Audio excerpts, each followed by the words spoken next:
Bonsoir et bienvenue dans le journal télévisé de la 3e chaîne, je suis Émilie Granger et aujourd'hui c'est le 5 août, mardi, bonjour. Les Pays-Bas ont dévoilé un nouveau paquet d'armes pour l'Ukraine, s'inscrivant dans la lignée des dernières initiatives de l'OTAN sous la direction de Donald Trump. Cette annonce marque une étape importante dans le soutien apporté à l'Ukraine, qui poursuit sa défense contre l'agression russe.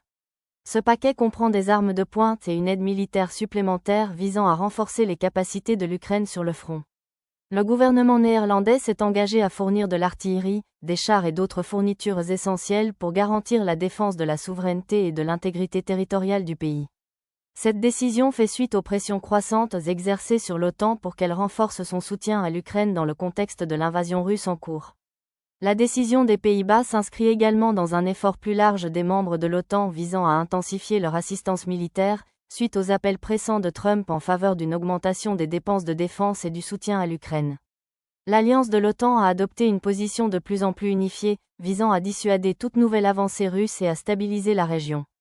Ce paquet d'armes renforcera les ressources militaires de l'Ukraine et contribuera aux objectifs plus larges de l'OTAN visant à contrer l'agression russe.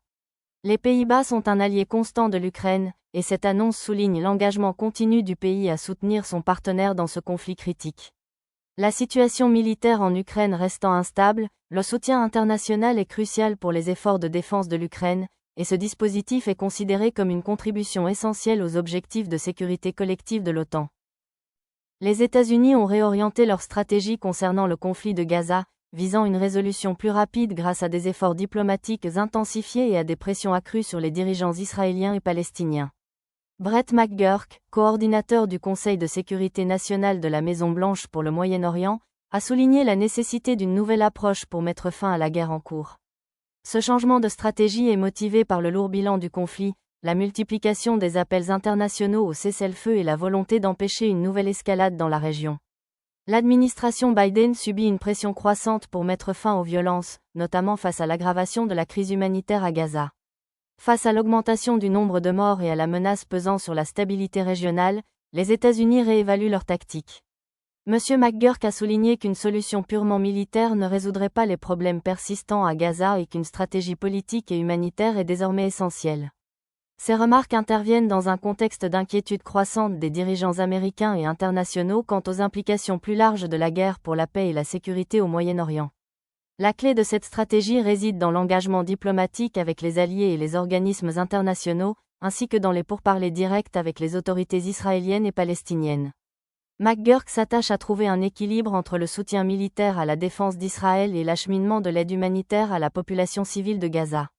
Les États-Unis ont également joué un rôle de médiateur en coulisses, tentant de désamorcer la situation et de faciliter un processus de paix plus durable. Ce changement de politique américaine reflète la reconnaissance de l'intenabilité du statu quo.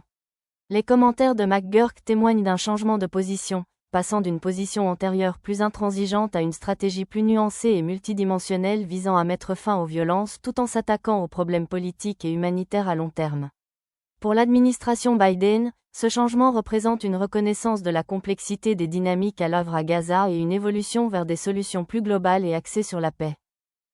Aujourd'hui, lors de la conférence de presse de l'UCL à Roblox City, 3 dirigeants politiques, Denise Garnier, Jérôme Laurent et le politicien suisse Fabrice Hamann, ont prononcé un discours législatif sur « Pourquoi l'aide à Gaza a-t-elle porté atteinte aux efforts de pression humanitaire des Palestiniens qui refusent de recruter ?» L'une de leurs citations est attendue. Ce sujet sera abordé dans un reportage vidéo. Aujourd'hui, lors de la conférence de presse de l'UCL à Roblox City, 3 personnalités politiques influentes, Denise Garnier, Jérôme Laurent et le politicien suisse Fabrice Hamann, ont prononcé un discours législatif novateur intitulé « Pourquoi l'aide à Gaza a-t-elle contrecarré les efforts de pression humanitaire déployés par les Palestiniens pour refuser leur recrutement ?» Ce discours, abordant la complexité de l'aide humanitaire à Gaza et son interaction avec les pressions politiques et militaires, a suscité un débat intense parmi les dirigeants internationaux et les médias. Garnier, Laurent et Hamann ont collectivement soutenu que malgré les efforts d'aide déployés à grande échelle, l'acheminement de l'aide humanitaire vers Gaza a été gravement entravé par la manipulation politique et les tactiques de recrutement des groupes militants. Dans leur discours, ils ont souligné que si l'aide était destinée à soulager les souffrances, son orientation ou son utilisation erronée a souvent compromis son impact escompté. L'une des citations les plus marquantes de leur discours est venue d'Amen. L'aide humanitaire ne se limite pas à l'envoi de fournitures, elle vise à créer les conditions de la paix. Tant que le cycle du recrutement ne sera pas terminé, aucune aide, quelle qu'elle soit, ne pourra apporter de changement durable. Mesdames et messieurs, chers collègues et membres de la presse, c'est un honneur de m'adresser à vous aujourd'hui en ce moment crucial, ici à Roblox City, où nous ne nous adressons pas seulement à ceux qui sont présents, mais aussi à d'innombrables individus à travers le monde qui suivent, avec une inquiétude croissante, la crise humanitaire en cours à Gaza. Aujourd'hui, nous sommes à un tournant décisif, où chaque décision, chaque action et chaque mot peut faire une différence dans la vie de ceux qui sont pris au milieu d'un conflit dévastateur. La situation à Gaza a atteint un point d'urgence. Malgré les efforts internationaux, y compris l'aide humanitaire, la population palestinienne continue de souffrir intensément.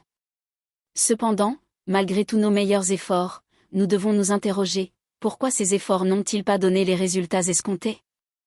Pourquoi, malgré toutes nos bonnes intentions, la pression humanitaire semble-t-elle avoir si peu d'effet? Un facteur crucial réside dans la relation complexe entre l'aide fournie et le paysage politique de Gaza. Les efforts humanitaires, bien intentionnés, ont été freinés par plusieurs facteurs, notamment le refus des besoins de base et les restrictions imposées à l'acheminement de l'aide, mais plus important encore, par l'implication indéniable de certains groupes qui utilisent la population civile comme des pions dans un conflit en cours. Il existe des allégations selon lesquelles l'aide humanitaire a, dans certains cas, été détournée ou mal utilisée par ceux qui détiennent le pouvoir pour financer des objectifs militaires. À Gaza, où des factions comme le Hamas ont une influence importante, il y a un modèle inquiétant où les ressources, censées être utilisées pour la nourriture, l'eau et les médicaments, sont au lieu de cela détournées vers l'armement ou d'autres fins qui renforcent la violence en cours. Cela met non seulement en danger la vie de ceux qui sont censés bénéficier de l'aide, mais crée également une barrière entre la communauté humanitaire et la population civile que nous sommes déterminés à assister. Soyons clairs, il ne s'agit pas d'un jugement contre le peuple palestinien. Le peuple de Gaza a fait face à des souffrances inimaginables, et il est impératif que nous continuions à faire preuve de solidarité avec lui. Cependant, nous devons également reconnaître que les structures de gouvernance à Gaza doivent faire davantage pour garantir que l'aide humanitaire parvienne à ses destinataires, sans être prise en otage par ceux qui exploitent leur situation à des fins militaires ou politiques. Ce faisant, ils peuvent aider à ouvrir la voie à une véritable résolution pacifique. En même temps, il y a un autre aspect que nous devons aborder, le recrutement. Le recrutement de jeunes dans des groupes armés est en soi une tragédie. Beaucoup de jeunes Palestiniens, sans perspective d'avenir, sont contraints ou manipulés pour rejoindre des factions militantes. Ce recrutement, souvent déguisé en appel à la résistance, alimente non seulement le conflit, mais détourne aussi des ressources précieuses qui pourraient être utilisées pour reconstruire Gaza, favoriser l'éducation et fournir des soins de santé. Si nous voulons progresser dans la fin du cycle de violence, nous devons lutter contre les causes profondes du recrutement, en offrant aux jeunes des alternatives, des opportunités d'éducation, d'emploi et de paix. La communauté internationale, y compris les Nations Unies, doit également faire pression sur ceux qui sont responsables de la déstabilisation de Gaza. Les organisations humanitaires doivent rester fermes dans leur mission, garantissant que l'aide parvienne à ceux qui en ont le plus besoin tout en s'assurant qu'aucun groupe politique ou militaire ne puisse détourner ce processus. Cela signifie une surveillance plus stricte de la distribution de l'aide et un engagement en faveur de la transparence à tous les niveaux. Mais ce ne sont pas seulement les forces extérieures qui doivent changer. La direction palestinienne doit aussi assumer la responsabilité de favoriser un environnement où l'aide humanitaire est protégée et où les jeunes ne sont pas contraints à la violence mais reçoivent les outils pour construire un avenir libre de guerre. Cela nécessite une volonté politique de réformer et de reconstruire les institutions et infrastructures de Gaza afin qu'elles ne soient pas perpétuellement en guerre. Aujourd'hui, j'appelle la communauté internationale et les dirigeants de Gaza à travailler ensemble pour garantir que les efforts humanitaires ne soient pas sapés. Nous devons tous jouer un rôle dans la fin des souffrances des civils innocents et dans la prévention de la radicalisation des prochaines générations. Notre objectif n'est pas seulement d'envoyer de l'aide. Notre objectif est de tracer la voie vers une paix durable et la stabilité à Gaza et au-delà. Que cela soit notre héritage, un monde où l'aide humanitaire atteint sa destination, où le recrutement cesse et où la paix s'enracine enfin. Je vous remercie. Les dirigeants ont ensuite expliqué que le recrutement parmi les jeunes de Gaza, souvent motivés par des conditions socio-économiques difficiles et la coercition, continue d'alimenter la violence et l'instabilité. Selon eux, Cela non seulement détourne des ressources cruciales, mais entrave également les progrès vers une paix durable. La vidéo qui a suivi le discours a capturé leur discours passionné et les applaudissements nourris de l'auditoire, tout en soulignant les dures réalités de la crise actuelle à Gaza. Alors que les dirigeants politiques discutaient des causes profondes du conflit, le reportage explore la tension entre l'aide humanitaire et son implication dans la dynamique politique instable de la région. Chaîne de télévision française 3, le jour de l'information. Aujourd'hui, lors de la conférence de presse de l'OTAN, autrefois considérée comme une carrière politique au Sénat, l'ancien ambassadeur Gaspard Arsenault a prononcé un discours largement répandu devant les dirigeants législatifs, affirmant que le sommet de l'OTAN a concrétisé les engagements pris par Trump en matière de plans tarifaires partout dans le monde. Ce discours sera commenté par un reportage vidéo. Aujourd'hui, lors de la conférence de presse de l'OTAN, l'ancien ambassadeur et personnalité politique Gaspard Arsenault, connu pour sa carrière au Sénat, a prononcé un discours législatif captivant sur l'impact persistant des politiques tarifaires de l'ancien président Donald Trump. Monsieur Arsenault a expliqué comment le sommet de l'OTAN a pris en compte les engagements économiques induits par les décisions exécutives de Monsieur Trump sur les droits de douane, soulignant notamment leur influence durable sur les relations commerciales internationales et la sécurité mondiale. Dans son discours, Monsieur Arsenault a souligné comment les plans tarifaires agressifs de Monsieur Trump, visant à rééquilibrer les déséquilibres commerciaux, ont façonné les décisions économiques stratégiques de l'OTAN, affectant à la fois les dépenses militaires et les pratiques commerciales mondiales. Il a évoqué la complexité de l'équilibre entre les engagements de défense et l'autosuffisance économique, soulignant l'évolution de la dynamique au sein de l'OTAN, les pays membres ajustant leur stratégie pour tenir compte de l'héritage de M. Trump. Mesdames et messieurs, chers collègues et membres distingués de la presse. C'est avec un grand respect et une urgence certaine que nous nous réunissons aujourd'hui au sommet de l'OTAN pour réfléchir aux engagements pris et à la direction que nous prenons, en particulier à la lumière des politiques exécutives défendues par l'ex-président Donald Trump. Ce sommet marque un moment décisif pour l'OTAN, alors que nous réexaminons nos alliances, nos accords commerciaux et, surtout, les stratégies économiques qui façonnent le paysage mondial. Sous la direction du président Trump, un changement dans la dynamique économique mondiale a été indéniablement amorcé. L'un des aspects les plus marquants et controversés de son mandat a été sa position exécutive sur les tarifs douaniers, une politique qui continue d'avoir des répercussions profondes sur les relations commerciales internationales, en particulier au sein de l'alliance de l'OTAN. Les plans tarifaires de Trump n'étaient pas simplement des mesures économiques isolées, elles étaient l'expression d'une vision plus large qui cherchait à recalibrer l'équilibre des pouvoirs en faveur des intérêts américains. Au cœur de sa stratégie tarifaire se trouvait la conviction que le commerce mondial était devenu déséquilibré, certains pays profitant des accords commerciaux au détriment des États-Unis. Ces décrets exécutifs ciblaient à la fois les alliés et les adversaires, imposant des tarifs sur l'acier, l'aluminium et toute une gamme d'autres produits. Pour l'OTAN, une alliance de défense collective, cette politique a présenté à la fois des opportunités et des défis. Alors que certains pays membres exprimaient des inquiétudes sur l'impact à long terme de ces mesures sur les relations transatlantiques, d'autres appréciaient la position ferme adoptée par l'ex-président pour protéger les industries nationales. L'un des éléments les plus controversés de l'approche tarifaire de Trump était sa vision des contributions économiques de l'OTAN. Il estimait que les alliés de l'OTAN devraient investir davantage dans la défense, affirmant que la stabilité économique au sein de l'alliance est tout aussi cruciale que la force militaire. Cette position reflétait une philosophie plus large, celle qui cherchait à s'assurer que chaque nation membre porte sa part, tant sur le plan militaire qu'économique.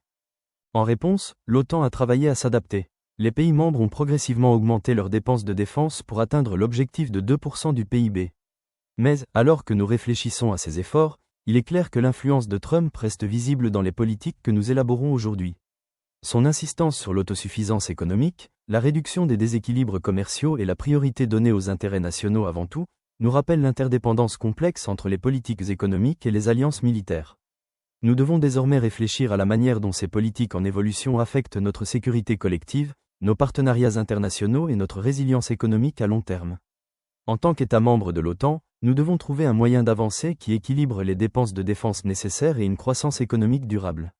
Nous devons tenir compte des implications plus larges des guerres tarifaires, en particulier en ce qui concerne la chaîne d'approvisionnement mondiale, les avancées technologiques et même la préparation militaire.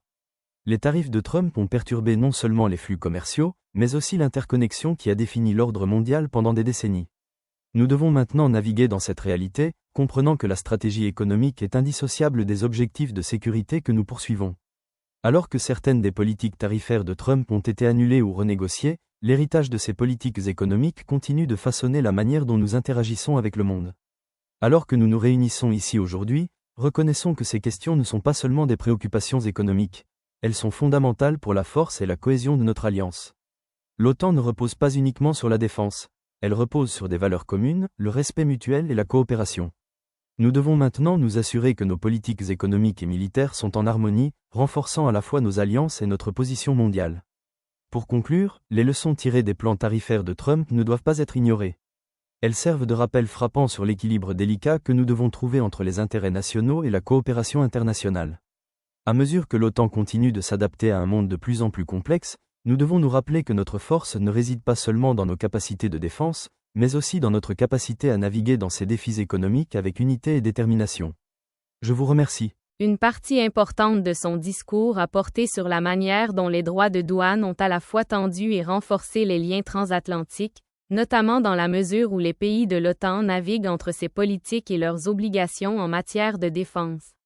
Il a soulevé des questions stimulantes sur l'avenir de l'unité de l'OTAN, suggérant que si le protectionnisme économique avait ses mérites, l'Alliance devait désormais concilier ses politiques avec ses objectifs de sécurité collective.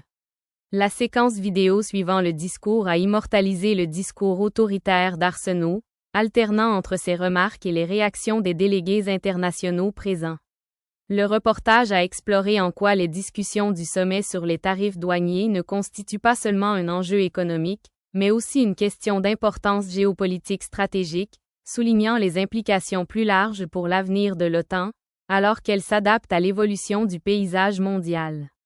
Chaîne de télévision française, le jour de l'information. Le redécoupage électoral mené par les républicains au Texas, soutenu par le gouverneur Greg Abbott et par le gouverneur de Floride Ron DeSantis, a suscité un débat important quant à son impact sur la carte électorale du Congrès et les résultats électoraux. La révision des circonscriptions vise à renforcer le contrôle républicain dans l'État, qui a connu une évolution démographique et des modes de vote ces dernières années. Les critiques affirment que les nouvelles cartes pourraient priver les électeurs issus des minorités de leurs droits civiques et compromettre la représentation démocratique, tandis que leurs partisans affirment qu'elles constituent une réponse nécessaire pour garantir une représentation politique équitable à la base conservatrice de l'État. Le plan de redécoupage, qui fait suite au recensement de 2020, remodèle le paysage politique texan en créant davantage de circonscriptions à tendance républicaine. Cette initiative intervient dans un contexte d'inquiétude croissante quant à l'équilibre des pouvoirs au Congrès, les républicains cherchant à consolider leur influence dans l'État, notamment dans les circonscriptions clés. Abbott et DeSantis ont vivement soutenu les nouvelles cartes, affirmant qu'elles reflètent les réalités politiques du Texas et correspondent mieux à la volonté des électeurs. Cependant, le redécoupage électoral a fait l'objet d'importantes contestations judiciaires, certains accusant les législateurs républicains de pratiquer un découpage électoral en faveur de leur parti. Des experts juridiques suggèrent que ces modifications pourraient donner lieu à des poursuites judiciaires, notamment de la part des groupes de défense des droits civiques et des démocrates, qui affirment que le découpage électoral dilue le pouvoir électoral des minorités, notamment des électeurs latinos et noirs, dont la population a augmenté au cours de la dernière décennie. Le débat devrait se poursuivre, car le nouveau découpage électoral pourrait influencer l'issue des prochaines élections, avec des implications pour la politique nationale. Alors que la bataille autour du redécoupage électoral se poursuit, l'avenir du paysage politique texan reste incertain, et le débat plus large sur le découpage électoral et la représentation équitable devrait s'intensifier. La Roumanie bénéficiera de fonds européens pour venir en aide aux régions dévastées par les récentes inondations catastrophiques, a annoncé le Premier ministre Marcel Ciolașu. Cette annonce intervient alors que le pays est confronté à d'importants dégâts causés par de fortes pluies et des crues soudaines qui ont touché de nombreuses communautés, notamment dans le nord-est et le centre du pays. Des milliers de maisons ont été endommagées, des infrastructures détruites et des terres agricoles gravement touchées. M. Ciolașu a assuré les citoyens que le gouvernement mobilisait toutes les ressources disponibles pour soutenir les zones touchées, l'Union européenne intervenant pour fournir une aide financière aux efforts de reconstruction. Ces fonds serviront au secours d'urgence, à la reconstruction des infrastructures et au soutien des familles déplacées. La participation de la Roumanie au mécanisme de solidarité de l'UE garantit au pays l'accès à un important réservoir de ressources destinées à de telles catastrophes naturelles. Le Premier ministre a souligné l'importance de mesures de reconstruction rapides et efficaces, avec des plans pour reconstruire les communautés, rétablir les services essentiels et atténuer les risques d'inondations futures. Alors que les eaux commencent à se retirer, les autorités locales et les équipes d'urgence s'efforcent d'évaluer l'étendue des dégâts et de prioriser les zones critiques nécessitant une aide. La rapidité avec laquelle la Roumanie a pu accéder aux fonds européens témoigne de l'engagement de l'UE en faveur de la solidarité et de la réponse collective en temps de crise, soulignant l'importance de la coopération régionale face aux catastrophes environnementales. Si le processus de reconstruction prendra du temps, le gouvernement garde espoir qu'avec le soutien international, le pays surmontera les défis posés par les inondations. Et maintenant les nouvelles sportives. Miyu Yamashita a remporté le titre à l'Open international féminin, marquant ainsi une étape importante dans sa carrière. L'impressionnante performance de la golfeuse japonaise ce week-end lui a assuré la victoire, s'imposant face à une concurrence acharnée pour remporter ce prestigieux tournoi. La précision et le sang-froid de Yamashita sur le parcours ont été des facteurs clés de son triomphe, faisant preuve d'habileté et de détermination pour rester en tête du peloton. Le dernier tour a permis à Yamashita de conserver une avance constante, malgré les difficultés des autres joueuses de haut niveau. Ses coups d'approche impeccables et son putting régulier lui ont permis de sceller la victoire, avec une avance significative sur la deuxième. Cette victoire à l'Open international féminin s'ajoute au palmarès de Yamashita, consolidant sa position parmi les étoiles montantes du golf féminin. Dans son discours d'après-match, Yamashita a exprimé sa gratitude et son enthousiasme, remerciant son équipe et ses supporters pour leur contribution à son ascension. Elle a également salué l'intensité de la compétition, félicitant ses adversaires qui l'ont poussée à donner le meilleur d'elle-même. Cette victoire est considérée comme un tournant dans la carrière de Yamashita, qui renforce encore sa notoriété sur la scène golfique internationale. Alors qu'elle continue de progresser, de nombreux experts prédisent que son succès à l'Open international féminin sera un tremplin vers des exploits encore plus grands à l'avenir. Les États-Unis ont dominé les championnats du monde de natation, remportant une série de victoires impressionnantes dans de nombreuses épreuves. Composée d'athlètes chevronnés et d'étoiles montantes, l'équipe américaine a démontré sa force en natation et en plongeon, consolidant ainsi sa réputation de leader mondial de ce sport. Ces championnats, organisés dans un site ultramoderne, ont marqué une étape importante pour de nombreux athlètes, qui ont utilisé cet événement comme tremplin pour les prochains Jeux Olympiques de Paris 2024. Parmi les performances remarquables, plusieurs nageurs américains ont établi de nouveaux records personnels et sont montés sur le podium lors de courses très disputées. Les équipes féminines et masculines américaines ont toutes deux réalisé des performances exceptionnelles, avec des victoires remarquables en relais qui ont enrichi leur palmarès.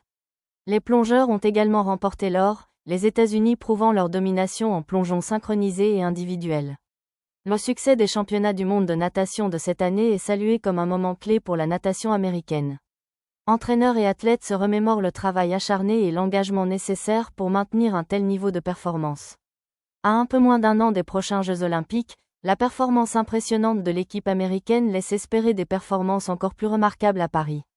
Au lendemain de la compétition, de nombreux athlètes ont exprimé leur motivation à poursuivre leur progression, soulignant le soutien de leurs coéquipiers et leur volonté de remporter des médailles pour leur pays. Alors que les championnats du monde de natation touchent à leur fin, les États-Unis abordent la prochaine phase d'entraînement avec une confiance et un élan retrouvés.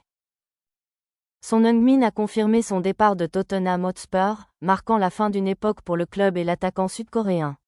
Après plusieurs années de carrière impressionnante, Son a décidé de quitter les Spurs, laissant derrière lui un héritage de buts, de leadership et de performances remarquables sur le terrain. Ce départ s'inscrit dans une nouvelle phase pour le joueur et le club, Son étant en quête de nouveaux défis et opportunités pour sa carrière. Dans un communiqué sincère, Son a exprimé sa gratitude envers le club, les supporters et ses coéquipiers, revenant sur les moments inoubliables qui ont marqué son passage à Tottenham. Arrivé au club en 2015, Son est rapidement devenu un favori des supporters et l'un des meilleurs joueurs de Premier League, contribuant à de nombreuses victoires et aidant l'équipe à franchir des étapes importantes, dont une finale de Ligue des Champions. Tout au long de son mandat, Son s'est imposé comme l'un des meilleurs attaquants du championnat. Son partenariat avec Harry Kane a été particulièrement remarquable, le duo formant l'une des combinaisons offensives les plus redoutables d'Europe. L'annonce du départ de Son a attristé les supporters de Tottenham, mais ils sont également reconnaissants pour son immense contribution au succès du club. Alors que Son entame un nouveau chapitre de sa carrière, Nombreux sont ceux qui s'attendent à ce qu'il continue de faire parler de lui sur la scène internationale, mettant son talent au service de nouveaux défis. Cette annonce marque également le début d'une nouvelle ère pour Tottenham, qui cherchera à bâtir une équipe capable de poursuivre le succès que son a contribué à obtenir.